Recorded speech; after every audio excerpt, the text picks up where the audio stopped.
Well, hello everyone. Welcome to episode number 89 of the Faith and Pop Culture Podcast. I am your host, Daniel Blackaby, and I'm joined once again, as I always am, by the one, the only, Naya Phillips. How are you doing today, Naya? I'm feeling patriotic today. You feeling like a good American today? I'm feeling like a great American. I'm feeling like a good citizen in See, 250 years. Yeah, we also you have not been a citizen for the duration of those 250 years, but you have made the most of your time in this Yes, country I have. on Earth. And I do notice the various blues and reds and whites in your attire I'm today. wearing my only American shirt. Never fear, I have gotten another one, because it seems only fitting for 250 years to have at least two, if not 250.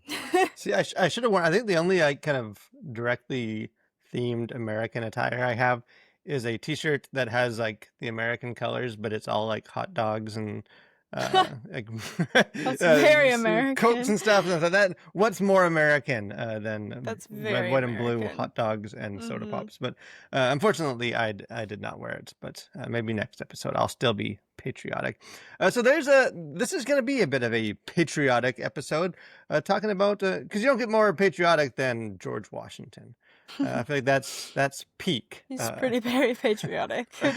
So we are gonna just have a bit of an open discussion. We've sort of shared some thoughts off camera of what we think of the new movie Young Washington, which we had the chance to view early.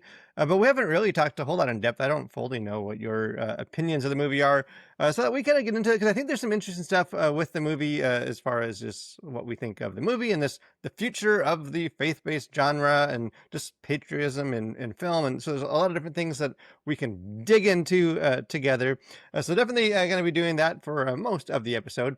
But as we always do, we will start off a little bit with some pop culture roundup. I can already, I have a couple guesses of the pop culture that is drawing your attention. I sense a theme in these last couple episodes. I told you. I warned you. Hey, which is good. Actually, why don't we just let you go first then? Because I think you have World Cup on the tip of your tongue, so we'll let you get it out of your system. I told you last week that I'm just going to be your source for World Cup summary now. But before I talk about the World Cup, I want to talk about these not Oppenheimer. Oh my goodness. Odyssey. Why does it start with the same letter? These Odyssey popcorn buckets. Have you seen them yet? I have not seen. Okay. Are they incredible? There's you would love them. There are 3 different ones. It's an IMAX camera popcorn bucket, and like if you look through it you can see a shot from the movie in the little lens, which is really cool. And then there's one that I can't quite remember what it is, but it's somehow Odyssey themed. The third one is a Trojan horse, and this thing is huge. It's like the size of my torso. It's like I think this big. It's massive. So I mean, and I think that one resold on some popcorn bucket. It was one for Dune. So popcorn buckets have become this huge thing. Themed popcorn buckets. One for Dune resold on eBay for $800. It was a sandworm popcorn bucket. That's because insane. Why eat popcorn if you can't reach into a sandworm? And guess so. I do think there's some clever things they could do with that though. Like I'm guessing, like, I don't know, you'd smuggle in some stuff in that Trojan horse popcorn, and like, yeah, it's not popcorn, it's actually M&Ms, or it's cheddar popcorn. But I feel like you have to buy it at the theater. Like they give it to you, but maybe not. Can I? This is my confession hour. I have bought one of these fancy popcorn buckets. You bought the $800 one? I did not. That was a little bit on my popcorn bucket budget. I did buy when the Lord of the Rings like anime movie, the War of the Rohirrim, came out, and there was it's like a hammer, like a full hammer, and then like the popcorn opens up, and I went with my kids, and I'm a Lord of the Rings nerd.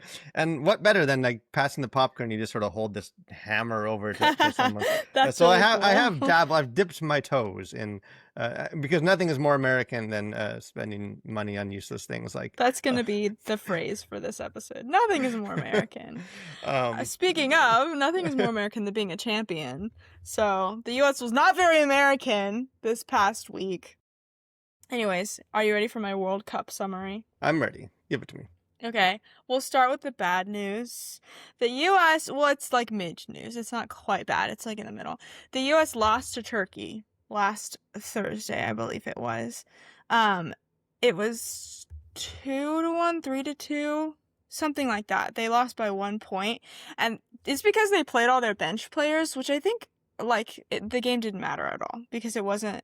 They had already won the group, but it would have been so cool for them to win this third game because that would have been the first time in history that the U.S. team has won all 3 games in the group stages. So hopefully it might have been a good thing because the U.S. team tends to get really cocky and then they lose because of that. And so hopefully the coach was thinking ahead and he was like, this will humble them a little bit.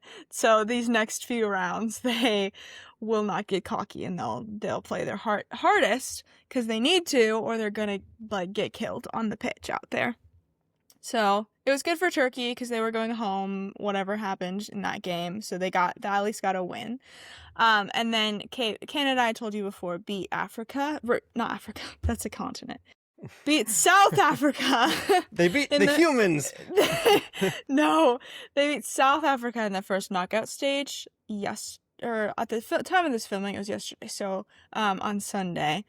Now everyone knows what day we filmed this on. Which honestly I was kind of shocked about. But good for Africa. I know that's oh my gosh, I can't speak today.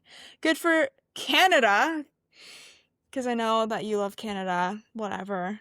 Go Eagles. Go the United States. Okay, I'll speed up now.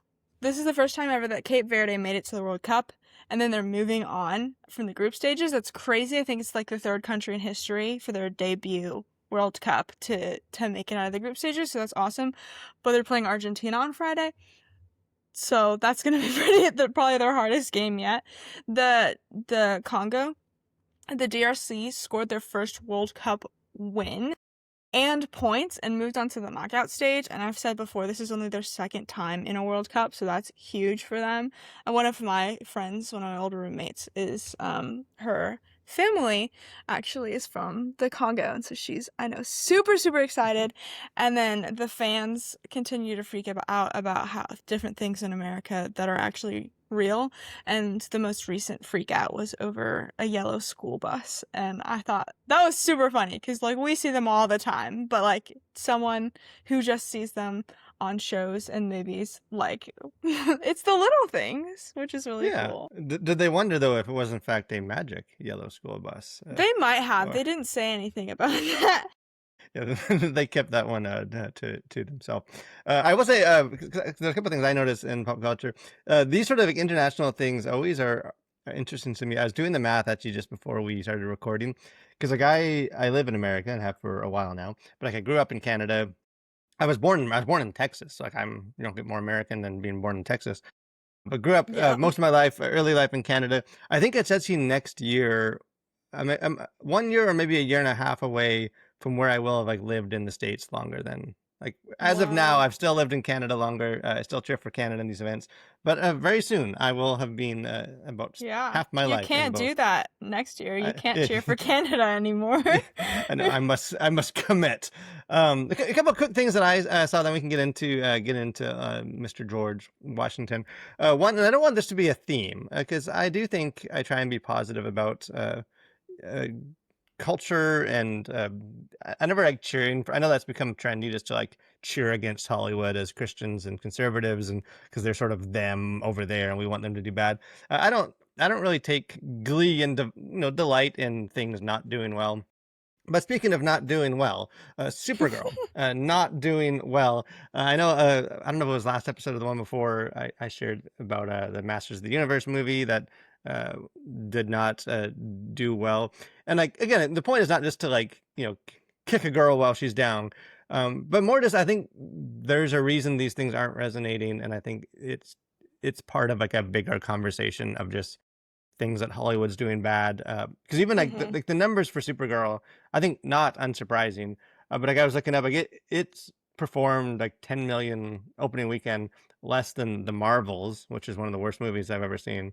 Uh, did worse than Morbius, worse than Joker 2, which is like It a did not look that bad. Like, is it just oh, I because thought it's it looked bad. Supergirl? No, it's bad. Like But it didn't look as bad as Morbius, it did not look as bad, in but my that opinion. but you could say that about almost any movie. Well, it's Yeah. not as bad as if it's not as bad as Morbius is your selling card, then you need. Uh, I think it just. I mean, I think there were definitely like some political factors and people involved with it. I think there were not to the degree that Millie Alcock seems to think, but I think sexist. I think all that stuff does come to play. I think the bottom line is it was just a bad movie, and the trailers looked like every comic book movie that's been made in the last 10 years with nothing exciting. I think the word of mouth, like the cinema score and the like, outside the theater was horrible. So I think like it got no positive feedback to encourage. Like you sort of knew it was going to be a bomb. But it's just interesting to me. And I said, encourage you guys to check out my full review. But it's just this obsession we have with these sort of big universes and properties, and it's like we just reset and rebooted the whole DC universe only to do the exact same thing of Mhm. like stuffing in characters and having this big world building rather than just telling a decent story about like a focused character. All the things that made superhero movies like explode in the first place, it's like, well, we don't want to do that. We need to lean Mhm. into the things that made people like, kind of get disillusioned with them. So I don't know. I think some of these sort of trends, like movies are so far in production that I get the idea that you can sort of react in real time is not realistic. I think it takes a couple of years for things to course correct. I think you can do a little bit of that, but I do hope that some of these failures, if good will come from it, it's that they just sort of move away from some of these trends and get back to Mhm. just optimistic, focused narratives on these superheroes. The other thing that kind of cultural thing that I did think was interesting is that today, actually, that we are recording is the 19-year anniversary of Ratatouille, which I know is many people's favorite Pixar movie. I like it. I need to see it again. I don't know if it's like I never think of it as one of my favorites, but like I know people like there. I've met a Yeah. lot of people that like that's their jam. Like that is peak. Like to me, I'm an Inside Out Yeah. guy, but like people love that movie, and I think it's a good movie. Like I think it is. It has a lot of beautiful stuff with it. But the reason, beyond just the fact that it was 19 years, there's an article going around where director Brad Bird, which is a great director name, was It sort of is. sharing about. I wonder if that's. I feel like if I had been named Brad Bird, maybe I would have been more successful in Hollywood. But where he was talking about the fact that like even like Pixar and stuff, and like Disney sort of has expressed interest. Like we just got a Toy Story 5. Like they've like, hey, we should do Yeah. more of these things. Because they'll make money. And he sort of said he has no interest. And his quote was, "We told that story. No, we don't need a Ratatouille 2." This one is a hard title to say, but I like that. To me, that is almost the opposite. That's the bookend to the Supergirl, in some ways of just Yeah. maybe it's not about just you have these things and you got to just kind of give more stuff for people to watch. They like it, have more of it. It's like, hey, we told a good story. People loved it. People still like it 20 years later. Now we can go tell other stories without Well, needing to build up. it's interesting too. Just from that quote, it just seems like I don't know anything about Brad Bird or the who has the power behind the scenes, but it's cool that the director like has a say in whether or not they make a second one, because it is a large part of it is his story because he directed it, and it's cool that he's able to have some of that, like at least a little bit of that power, and be like, why would we make a second one? Like, mine is already good. It's already made. Yeah, I am glad that they do seem to be sort of at least for now, Mhm. respecting his wishes with the story and like kind of letting him take a bit of ownership over it, as opposed to just, oh, we'll just have someone else make, we'll make 2 and 3 at the same time, and like Yeah. Avatar, and just Oh my release them gosh. constantly. Um, So I don't know that I thought that was a positive, that affirmation that says it's Yeah. okay just to have a standalone story without needing to tie it into a million Yeah. other things. But speaking of a standalone story, that maybe should not be a standalone story. To preview some of my thoughts on maybe some of my critiques of the movie, Young Washington. This is a movie that I don't know. Maybe it's just the circles I'm in. Like I don't know, like mainstream, how much hype there's been behind this movie, but at least like within sort of the bubble of Christianity and conservative culture, um, this has just been a movie that I think has got a lot of excitement and hype for the last really since it was announced. As like I've seen people really heralding this as a big breakthrough and sort of so-called faith-based entertainment, which we'll get into a bit. That I don't really know how to describe this. That this movie sort of shows the how unhelpful some of that terminology is. Um, but the movie is finally releasing kind of obviously to coincide with July 4th and the 250th. And so it is out being released this week. We have both had the chance to see it. And like I said at the start of the episode, I think there's some interesting things to get into with this movie. My in-depth thoughts, people will be able to find my review on my full review. They won't be able to find all of your thoughts written down. So why don't you start and just, what is sort of your, I don't know, your like birds level kind of quick initial takeaways from this film? Yeah, well, Dusty and I watched it. I don't know if Dusty was allowed to watch it, but he watched it. Here's my confession. We watched it, I think, like 2 weeks ago. So to be honest, I don't remember a lot of my initial reactions, which I think says a lot about the movie. Because like with Backrooms, I was still talking about it 2 weeks later. But with Young Washington, I finished it and I was like, nice. And then the next day was on to something else. That being said, I think that it is one of the best Angel films that I've seen, and that everyone that I see is improving on the basic construction of filmmaking that they have, which I think is really cool. I thought the locations were great, the costumes and props were great. It's just the art department, which is very near and dear to my heart. The art department did really, really well. So I think it's really cool that they keep on improving, but it's still not quite up to par for me.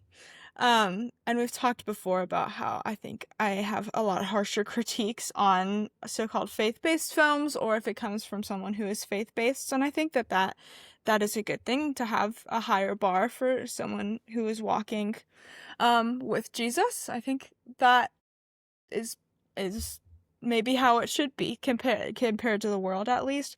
But I think that there were still some awkward cuts and awkward directing choices, and a lot of the acting wasn't what I was expecting or what I wanted from it.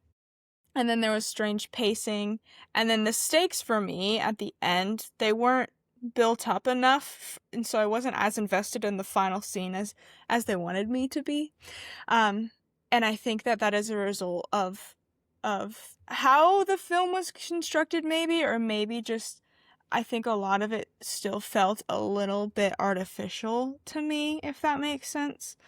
Yeah, almost like not mechanical. That seems way too harsh than I mean it. Like, but very and not formulaic either, but just very. I don't know. Like it didn't. It wasn't as natural. Like I think that was I don't know what the right word would be, but sort of like you can almost see the.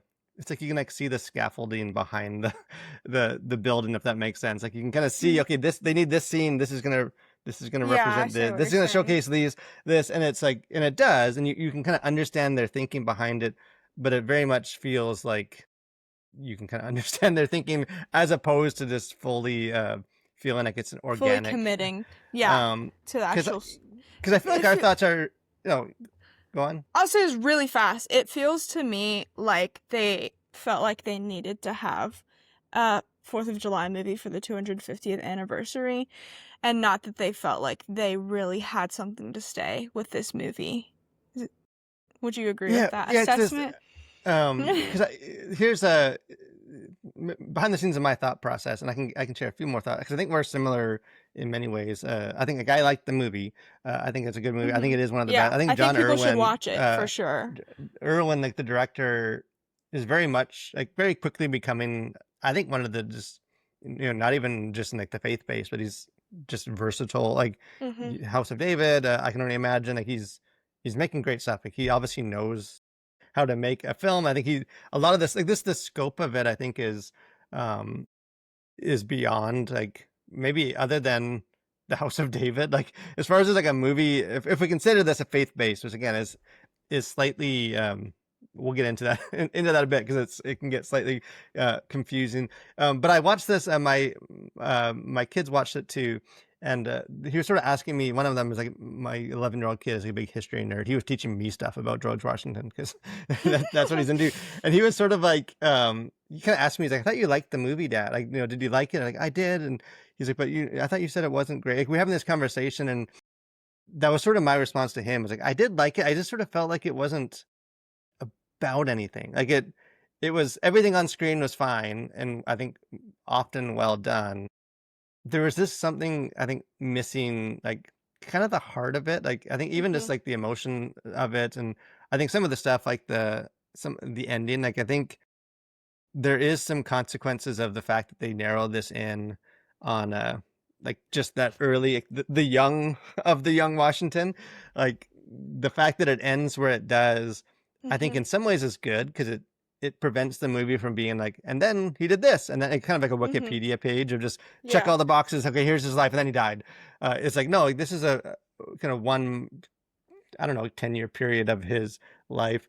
The consequences of that, though, is to me the story just feels sort of incomplete. Like and there's some weird stuff. Like it's releasing as like a July 4th film, but like it ends before the Revolutionary War. So like the whole movie, he's like a proud member of the British Army, and it's Mhm. like this isn't, and you can sort of see some hints of that. But even like I think like the end, like the stakes and stuff, it's almost like they needed to manufacture more. Because again, I did a podcast on the other podcast I do with my dad, who's a leadership guy, and we were talking a bit about that. Like even like the final battle in this, the movie frames in like a pretty positive, like inspirational way, which like historically, as it turns out, like it was a more just crushing defeat. Like Mhm. it wasn't this glorious moment. Maybe it was a big moment for Washington, but like it wasn't this inspirational, like, yeah, like they were just getting routed and massacred, and it was this Yeah, tragic completely thing, destroyed. uh,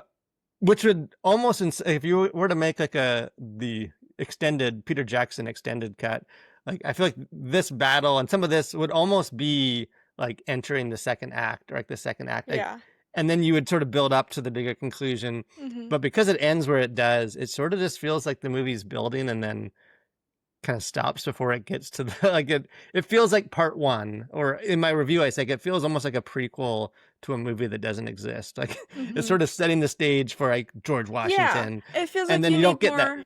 Yeah, it feels like you need more context. Like you said, it's a prequel to a movie that doesn't exist. It feels like if there was another movie that already existed and we had more context and then already had a relationship with their portrayal of the character, then I think it would have been a lot, it would have resonated a lot more with me and with the audience. But because the stakes are so small, it's kind of like, well, they lost. They lost that battle, didn't they? Yeah, that's the thing. Like a Yeah. slight spoiler. They lose it. You just sort of you forget that they lose it because Washington as a character Mhm. wins in a way, which I think is Mhm. fine. You can do that. Like, the story's about Washington. It's not necessarily just about America or the battle or the British. So like it is a victorious moment, Yeah. but it is sort of Yeah. framed in a weird way. Which breaking I news for you. You'll be excited then to know that next July 4th, Angel will be releasing Middle-Aged Washington, and hotly that's what it's anticipated. called. It's not a Yeah, working title. yeah. It's called Middle-Aged Um, Washington. I am curious, actually. There's no news. I meant to ask. I interviewed the screenwriter for this movie, which we'll link because I think it's a good conversation. And I meant to ask him if if there was like any thought to. And they probably wouldn't tell me anyway, so I didn't ask him. And a lot will depend on money. But I don't know. I think it's the way I kind of end my review is I sort of I borrow some sports terminology where I say it's sort of like a high floor, low ceiling movie, which is sort of how sports talk about like prospect. Like to me, it's like the floor. Like there's never a moment. I mean, maybe not never, but like for the most part, like, I was never watching them being like, oh, like, ooh, like, why do they do that? Or, oh, this is bad, or this things are going off the rail. Like, for me, it was almost always this consistently good. Like, the acting was fine, the scenes were fine. Like, there were things, maybe like you said, the pacing or some stuff that maybe doesn't work quite as well or doesn't land. Like, I think what they tried to do with the emotional or the romantic stuff I was that just confused, didn't to really be work, and I honest. think they sort of even twisted the history of that. But for the most part, it's like it's almost always just good, but it's sort of like a low ceiling to me of like it just never gets like I don't know. Like I was thinking of like The Patriot, the Mel Gibson movie, obviously just because of the similarities and like the themes and the subject.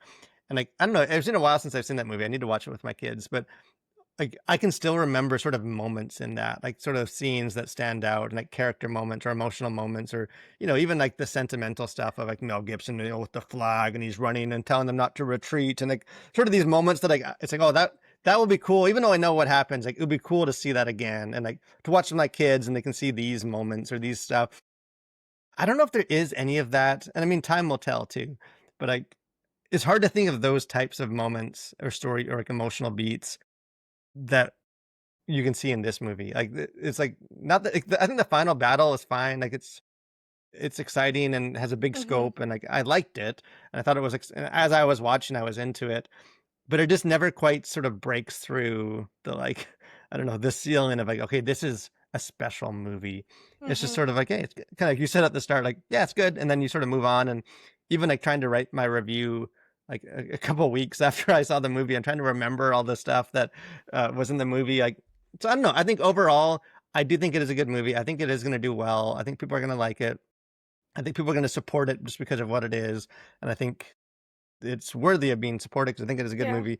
I just yeah. don't think it's as good as maybe I had hoped, or I That's think a the lot of people Patriot. had hoped. Yeah, it does. It Or needs a bit more. Braveheart. Um, yeah, I mean, it's better than something like Napoleon. Like I think Oh yeah. it's hard to think of like a lot of other, like kind of outside of like the faith based stuff. Like I don't know, sort of these types of movies. I know there are some, but there hasn't been many or many good ones in a while. Uh-huh. Like so, Uh-huh. like, I do think that part is exciting that it's coming from like a like a Christian storyteller. And even like Yeah. I'm on some like Reddit pages for like AMC theaters, which I use to see show times and stuff.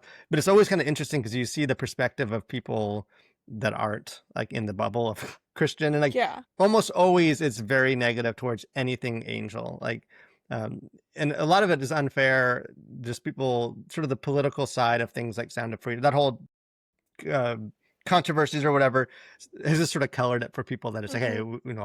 I won't see it as Angel. Like they're against the studio, but like from what I've been able to see, like this movie from people that have been able to see early screenings and stuff, like has been very positive. Like people are actually excited about it, which I think is I don't know, it's a breakthrough in some ways, which is maybe a segue to one of the other things I wanted to talk about. Well, let me complain Oh, really quickly oh, before we move on we to can the always next. pause for some complaints. I'm always happy for a few complaints. Well, I'm a little conflicted because on the one hand, I'm like, oh, this is kind of what America's all about, right? It's the melting pot. And then on the other hand, I'm like, this is the first president of the United States. Why did they get a British actor to play George Washington? I'm I'm quite frankly very upset about that because he is like the most American person that you know. He was born in America. He'd never been to England.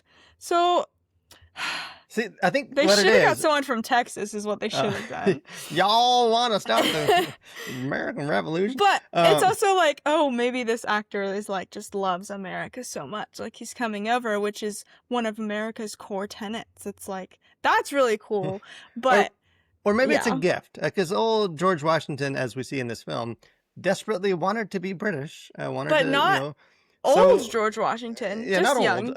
So Just young we sort of we give Washington. him that gift. We've allowed Yeah. George Washington to be British. I will say that I thought the actor. I know you're a stickler for accents.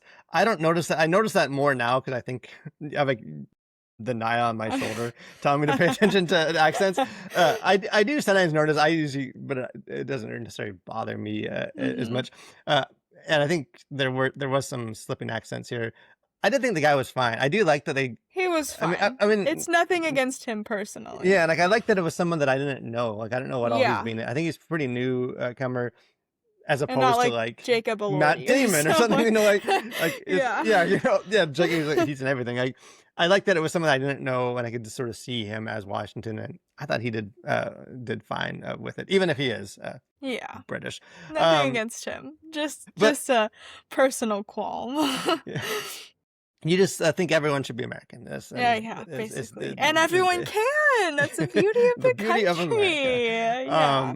But like I said, kind of there is an interesting question with this movie, which even as I've been working on my like written review for it and to film my review, is just sort of how this fits into like the faith-based genre and like how it, I don't know, what it says about the future of the faith-based genre, because it is sort of one of those weird things where I've never really thought like, I don't know, like the categorizing things as like faith-based or like Christian movie.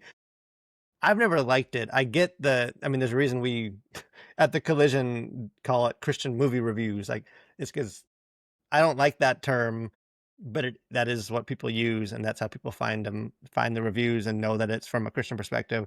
And I feel like faith-based is sort of, I don't know, like as a genre, I don't really like categorizing films that way, Mhm. but I get why we do it because Mhm. it is helpful for people to sort of know the whatever it is that you consider faith-based, that this movie has it.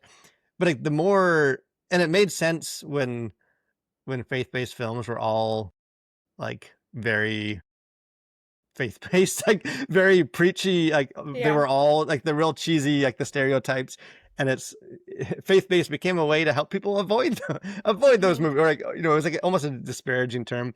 The way that the genre has grown and like the variety and the fact that we've sort of moved beyond every one of these stories as being like a evangelistic track in movie form Mhm. has made the like the genre categorization less and less helpful. Because even like a movie Yeah. like this, it's like even in my review, I kind of go back and forth. Like, do I Is call this it? categorized as faith-based I just don't because think it's it from is. I don't think Angel? they would. I don't think they would want to. It Yeah. just sort of is because the guy that directed it has basically only directed Mhm. things that would be considered faith or like Bible adaptations, and like Yeah. Angel and then Wonder is they're both involved in the project, and like neither one of them is necessarily like explicitly only faith-based Christian type movies, but like that's what they're known for. Like, you know, like that's primarily what they do. So you sort of have like Irwin directing, and then you have like these two studios and, you know, distribution companies that it's like, well, it sort of has all the behind the scenes to be a faith-based film. It's just Mhm. the movie itself. Like, if you didn't know that, then if you just, you know, you didn't know who made this movie, who directed it, who released it, it would just be a movie. You know, it would just be a Mhm. biopic on, and you would not think that. So like, I don't know. Like I think in some ways it is nice that we are getting to a place where we can move beyond. Like, and there is some briefly like some like they mention God, and there is some, at least one pretty interesting conversation about like providence and between very young George and his mother, and dealing Mhm. with the death in his family. So there are moments that sort of touch on it, as you would expect from George Washington and the historical figure. But I don't know, it doesn't fit into a neat box, which I think is good, and I think I like that. It just sort of, I don't know, I don't know how we refer to the, you know, like, is every movie made by someone who's a Christian faith based? Like, to me, I Yeah. think Yeah. the difficulty of this movie and the title to me exposes the shortcomings of our whole system of like Christian art, faith based. Like, I don't know, like how would you like, what How'd would I you call this movie? categorize? Yeah, like how do I you mean, like? I'm uh, I mean, I don't think it's faith-based. I think that the director is a Christian. Well, I don't think it's like faith-based genre because I just think that the director is a Christian. I think that this would be considered like a historical film. And I think that that's awesome. Like this is, which I know that you think that's pretty cool too. Just having more Christians in Hollywood, making stuff in Hollywood and making good stuff in Hollywood. Like this, I talk about this all the time, but this is like what I want to be doing for my films, is showing God's hand through the lives of everyday people. And that means not having a sermon at the end of the film. That means telling really good, solid stories about maybe morally flawed characters who have that character arc, who have that growth, and come to be more upstanding citizens, or more righteous, or whatever you want to call it in the end. So I think it's very, very exciting because, oh, let me tell you what I wrote down in my show notes, because I was very proud of this sentence. I said it's exciting because it is a shift from the faith-based film box that for so long had iron bars on the windows.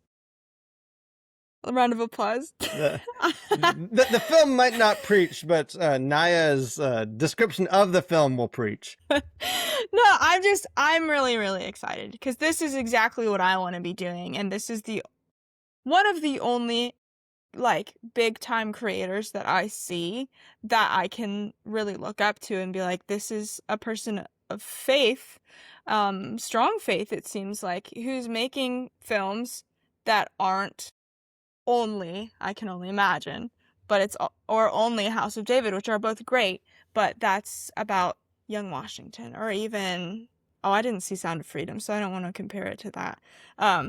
But which yeah. which Irwin didn't make Sound of Freedom. Oh, That was my just an bad. angel. He did do Jesus Revolution, and Mm. I'm trying to think of what other movies he's done. I know So he's. this is the only one that's not of his. This is the first one of his I that's mean, not he may faith have. I based. don't know. It seems like this is the furthest outside of sort of the traditionally faith-based Yeah. type Well, genre, I'm where it's just excited. sort of, and I mean, part of there is sort of a mindset, I know, even as someone not in movies but in like literature, where we're just sort of conditioned as young creative, even in school, like it's got to have a message, you got to have like missional purpose, and I think it's well intentioned. I just think there is some of that. I think part of Well, why movies haven't.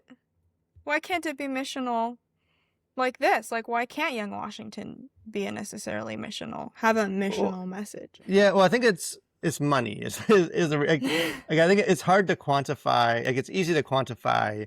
It's, I mean, if you're trying to get people to bankroll your movie, it's easy to quantify. Yeah, and we share the gospel, and the character deals with merit. It's like whatever the one with Alan Richardson and what was that movie called? The girl that needed the heart transplant. Like you have these movies that sort of showcase. Sandra Bullock was in that one. Um, it's easy to quantify that, and like you can make a pitch. This is how people will sort of see God at work, and we'll see the characters will pray, and like that's going to infiltrate Hollywood. It's harder to like, well, it's a good story about a guy that was American. It's, well, we love America, but like, does that mean that Christians want to bankroll the movie? Like, I think the more the movies like this are made and do well, and like I think like Wonder and Angel and some of these studios have enough success that they're not as like depend. I know Angel is because of their guild. Like, their whole model sort of depends on like their supporters have like vote on what movies to get made and stuff. But I think as the less they can depend on that, I think the more films can just let's just sort of equip Christians to make films. And but yeah, it is harder to quantify like the missional, like the what do you get out of it? Like what's the bottom line? How many conversions and how many this? Like, Yeah, which again, that's like, I kind of think we don't messed up. need that. Like I think that is bad for for Yeah. films. I just think that is the mindset of like Yeah, for why sure. we haven't got more of these movies, at least from Christians, is because they need to be able to sell that there's some sort of takeaway. But I am curious. Like I think the movie itself, which is also what I say in my review, like the movie itself is fine. I don't think it's going to be some kind of classic, but I do feel like its legacy might be more that like it's paving the way to Mhm.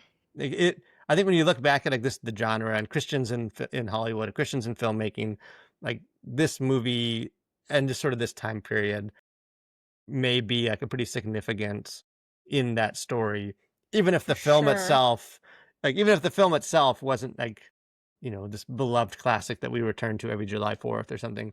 And I think it's a great start. It's such a great start to for that pathway. I think I'm really excited about it. Yeah, so I did leave it like feeling like I'm excited about where we've got.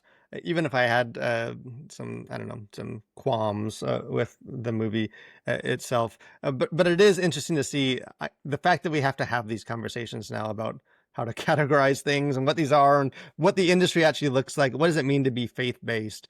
What does it mean for Christians to make films that are, I don't know, consistent with our Christian calling? I'm glad that we're able to that there is some messiness to those Mhm. conversations, because for so long it was such a clear cut. Even if people weren't satisfied with it, it was like one size fits all. This is Mhm. how you do it.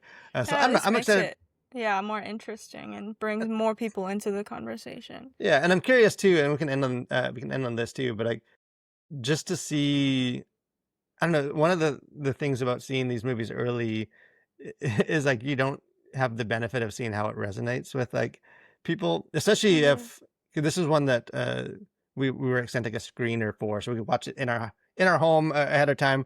So we didn't even like sometimes these early ones like you can see it and you at least have like the your theatrical audience to see how they react like in real time. So like I really don't have any idea how the movie will do. Like I think there's enough of a built-in fan base to Irwin and Angel and Wonder and just sort of faith-based or whatever you call it Mhm. industry that, and just, you know, America, people that want to celebrate George Washington and in a patriotic Happy kind of way. birthday. Yeah. Um, that I think the movie will do well. I'm just curious, kind of, I don't know, what the wider reception will be, and like if it is more like us of like, yeah, it was fine, and then you move on, or if maybe it will exceed our expectations for it. But I will say, I think we're both on board that we do recommend going to see it. I think it's For worth. sure. Yeah.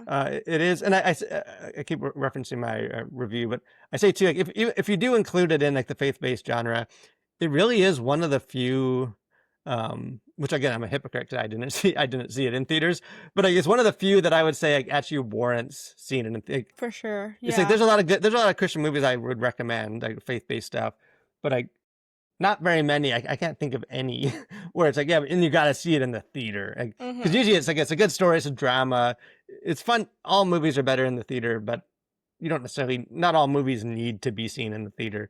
This one I do think would play. It's like the first of these types of films that I think the experience would be better in a big theater on the big Mhm. screen as Mhm. opposed to like on your laptop or iPad when it releases on Yeah, Angel definitely. at some point. So recommend you guys go and see it, and let us know too as you if you guys do go see this movie. Share your thoughts.